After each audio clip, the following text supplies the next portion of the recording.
किसी ने क्या कमाल की बात कही है। सबसे बड़ी अदालत उस ईश्वर की है जहाँ से कभी भी कोई भी नहीं बच सकता। ईश्वर के यहाँ देर है लेकिन अंधेर नहीं है।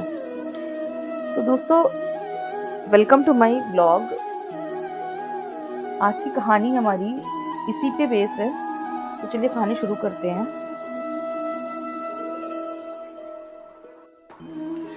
एक राजा था, उसके कोई पुत्र नहीं था। राजा बहुत दिनों से पुत्र की प्राप्ति के लिए आशा लगाए बैठा था, लेकिन पुत्र की प्राप्ति नहीं हुई। उसके सलाहकारों ने तांत्रिकों से सहयोग लेने को कहा। तांत्रिकों की तरफ से राजा को सुझाव मिला कि यदि किसी बच्चे की बलि दे दी जाए तो राजा को पुत्र की प्राप्ति हो सकती है। राजा ने राज्य में ढिंढोरा पिटवाया कि जो अपना बच्चा बलि चढ़ाने के लिए राजा को देगा, उसे राजा की तरफ से बहुत सारा धन दिया जाएगा। एक परिवार में कई बच्चे थे, गरीबी भी बहुत थी।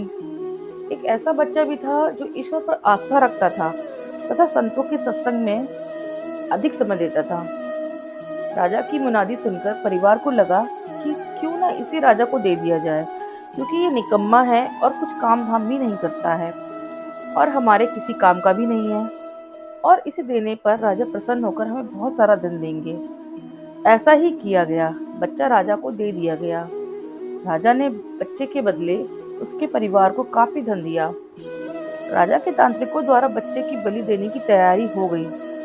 राजा को बुला लिया गया। बच्चे से पूछा गया कि तुम्हारी आखिरी इच्छा क्या है। ये बात राजा ने बच्चे से पूछी और तांत्रिकों ने भी पूछी।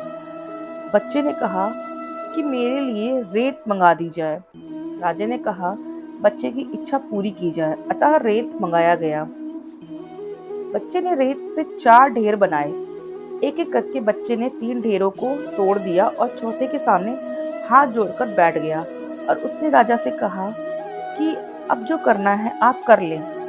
ये सब देखकर तांत्रिक डर गए और उन्होंने बच्चे से पूछा, पहले तुम ये बताओ कि ये तुमने क्या किया है। राजा ने भी यही सवाल बच्चे से पूछा। तो बच्चे ने कहा कि पहली ढेरी मेरे माता पिता की थी। मेरी रक्षा करना उनका कर्तव्य था, परंतु उन्होंने अपने कर्तव्य का पालन न करके पैसों के लिए मुझे बेच दिया, इसीलिए मैंने ये डेयरी तोड़ दी। दूसरी डेयरी मेरे सगे संबंधियों की थी, परंतु उन्होंने भी मेरे माता पिता को नहीं समझाया, अतः मैंने दूसरी डेयरी को भी तोड़ दिया। और तीसरी डेयरी हे राजन आपकी थी, क्योंकि राज्य की प्रजा की रक्षा करना राजा का ही धर्म होता है, परंतु जब राजा ही मेरी बलि देना चाह रहा है तो ये डेयरी भी मैंने तोड़ दी। और चौथी डेयरी हे राजन मेरे ईश्वर की है। अब सिर्फ और सिर्फ अपने ईश्वर पर ही मुझे भरोसा है, इसीलिए यह एक डेयरी मैंने छोड़ दी है। बच्चे का उत्तर सुनकर राजा अंदर तक हिल गया। उसने सोचा कि पता नहीं बच्चे की बलि देने के पश्चात भी पुत्र की प्राप्ति होगी भी या नहीं होगी, इसीलिए क्यों ना इस बच्चे को ही अपना पुत्र बना लिया जाए। इतना समझदार और ईश्वर भक्त बच्चा है, इससे अच्छा बच्चा और कहाँ मिलेगा।